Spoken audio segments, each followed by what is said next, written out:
इत्थे इब्राहीम अलैहिस्सलाम ने आख्या कि तुसीं इन्हां बुत्तां दी तुसीं क्यों इबादत करदे जे?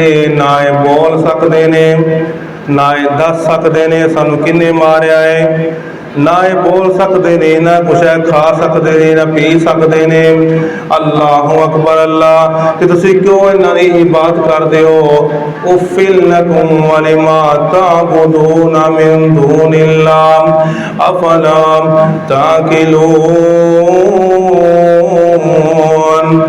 इब्राहीम अलैहिस्सलाम ने आख्या तुहाडे ते मैनूं बड़ा ही अफसोस है, तुहाडे ते मैनूं बड़ा ही अफसोस है, तुसीं क्यों इन्हां दी इबादत करदे हो?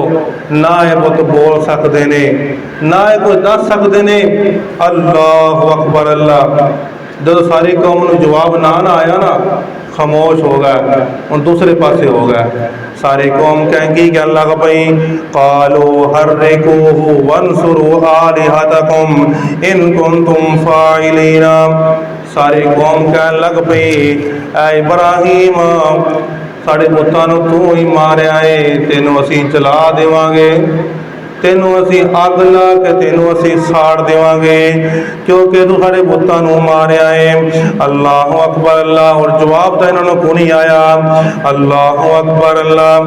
ये सारी कौम ने की फैसला किया? इब्राहीम नूं असीं अग ला के साड़ दईए, माद अल्लाह।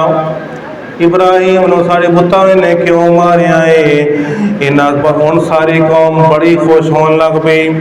इब्राहीम नबी नूं अग विच सटन लगे, सारा किस्सा ही खत्म हो जाएगा, इब्राहीम नबी खत्म हो जाएगा, असीं जिवें मर्जी इबादतां करांगे ना।